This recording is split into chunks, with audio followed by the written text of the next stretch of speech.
So let's see this sucker in practice. Let's take our good friend. Let's make that a 10. I don't know. Let's make that. I don't know. Come on. Okay, let's make that an 8. And it appears as though this guy's longer, and this is always fun. Let's go for 10. Let's go 16. Okay. Now, notice these laws of cosine, right? That's these three. Where are we? So we got this guy and this guy. By the way, remember this all equals c squared. And then this guy. They're wonderfully powerful. They're good to use, but they're not half as simple as the law of sines. However, like I said, they're really, really nice for you for solving for obtuse angles, because we know law of sines doesn't produce it. Remember? Well, we've already talked about this. So the trick with law of cosines is solve for the obtuse angle. Just start with the obtuse angle, or at least what you think might be the obtuse angle. You never can tell. I may have completely screwed this thing up and drawn it not to scale, and this may end up being an acute angle. But start with your biggest angle, always. So, excuse me, just for simplicity's sake, I'm going to call this A, I'm going to call this B, and I'm going to call this C. So I'm going to solve for angle A. So, excuse me, according to this one, let's see, I'm going to solve for angle A. That law of cosines has angle A in it, so all I do is I go 16 squared, right, equals 10 squared plus 8 squared minus 2 times 8 times 10 times the cosine of, let's see, cosine of A. Okay, so 16 squared is what, 256? So 256 equals 100 plus 64 minus 160 cosine of A, right? So 256, that's 64, not 640. Sorry about that. 64, right? Equals 164 minus 160 cos A. So let's see, what are we at here? 92, isn't it? Let's see, 90, yeah, 92. So 92 equals negative 160 cosine of A, which implies that cos A equals negative 92 1/60ths, which implies that angle A equals the inverse cos of negative 92 1/60ths, which is nice. Now, think about this for a sec. If this number right here is greater than 1 or less than negative 1, then what I have is I've got a situation where I don't have a triangle. I end up in that same problem that I had back with law of sines. And typically that happens if you've got a triangle. Let's say that we have a 7, a 1, and a 9 triangle. So our sides are 7, 1, and 9.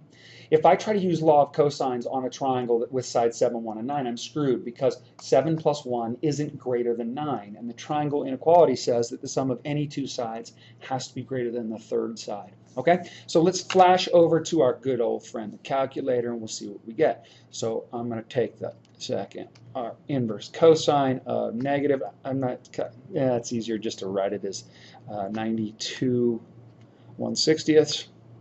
1/60ths. Let's see what I get here. It appears as though angle A is, well, hush my mouth, it is obtuse. 125.0 or 0.1, right? If I'm going to round this sucker. So look at what I got, 125.1 degrees. Now, once I have that obtuse angle out of the way, it is much simpler to use the law of sines. Now I just kick into sine of B, if this is angle B, right, and this is going to be angle C. I know that sine of B is to 10 as sine of 121, something went crazy, 125.1 is to 16. And then do what we've always done. Similarly, sine of C is to 16. Whoops, sine of C is to 8. Sorry about that. All cross-wired on my triangle. Is to 8 as sine of 125.1 is to 16. Now, let's solve for B real quick. All right, let's see how good you are. It appears that angle B is equal to the inverse sine of what? What do we got? We got 5/8 times the sine of 125.1, right? Draw a little squiggly right there. So if I solve for that, I'm going to take second. I just did this algebra in my head. You can do it by hand if you want to. It's no problem. So 5 divided by 8 times, let's see, the sine of 125.1 degrees. And paren, let's see, let's end another paren just to get in the habit of closing out everything we need. Let's see what I get. Look at that. So if I stumble back over here, this is approximately equal to 30.753. Sometimes students will say, well, Ripley, you said with law of sines, we kind of want to play around with the acute angles. Well, be careful because this is rounded, and it's rounded on top of another rounded value. So I may end up off by as much as a degree or two. Now this guy, and you see why? Because I had to round twice. This guy, I'm only using the one rounded value.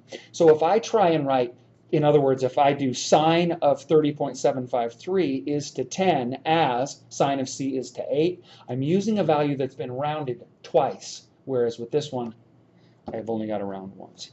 Okay?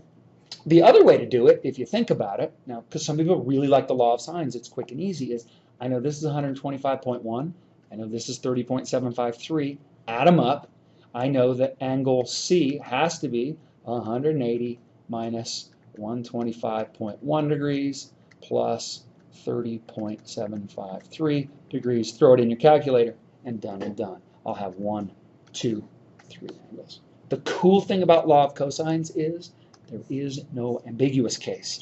There can't be. It can't. It's always going to solve in the cases where we use it for either side, side, side, or side, angle, side. You can't have an ambiguous case. Let's look at the side, angle, side real quick. Okay, so let's say that, I don't know, let's let B equal, well, my good friend, 10. Let's let angle A equal 20 degrees, and let's let C equal 12. Okay, well, again, look, side, the included angle. Angle A is between sides B and C, right? Because side A is always across from angle A. And side, angle, side. So it's a no-brainer. What am I going to use this to solve for? Well, I'm going to use it to solve for A. I know I can solve for A. I know that I have to use it to solve for A.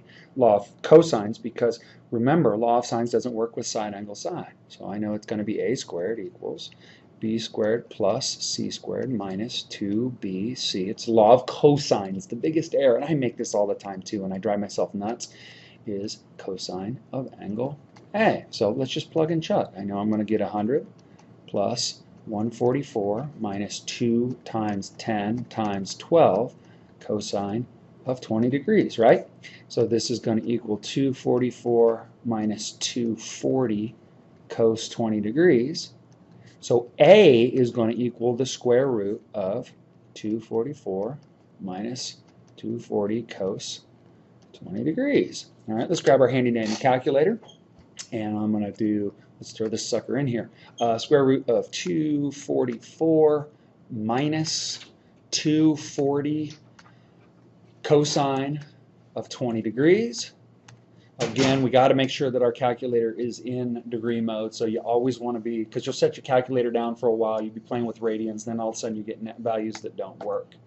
And it appears as though A is 4.298. Remember, we want to round it out to thousandths. All right, actually, this is approximately equal to, this is exactly equal to. Now, let's see if that makes sense.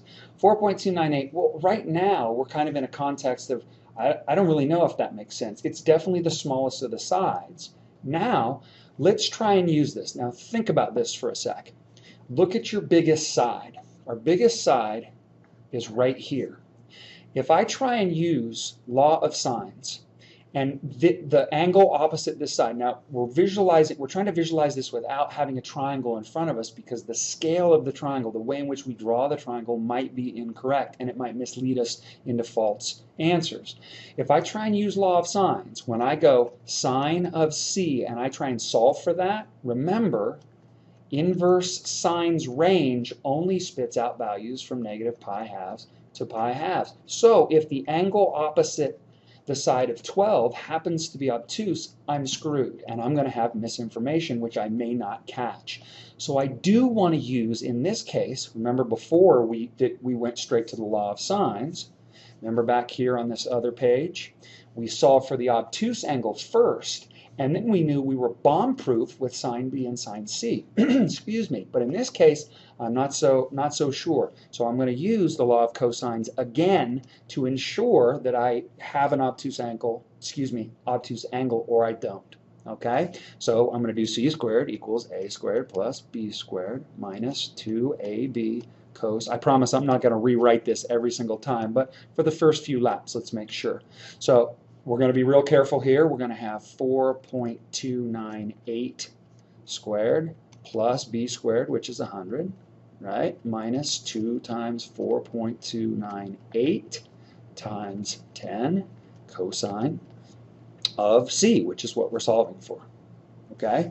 And I know that I've got c, which is 12, so I got to stick in 144 right here. Now, here's what I want you to do, because this can get real ugly as far as calculations are concerned. I want you to go through this process, because look at what we got. We got a minus here, which we have to respect our negatives. Remember, had God been a mathematician, the 11th commandment would have been respect thy negative. We got pluses and squares and arc cosines that we're going to have to throw in, or inverse cosines that we're going to have to throw in. So go through this process. I'll give you a minute to process it, see if you can get the right answer, and then kind of like a cooking show, in a second here I'll pop out the answer and we'll see if we got the same answer. All right? Give it a shot. See you in a second.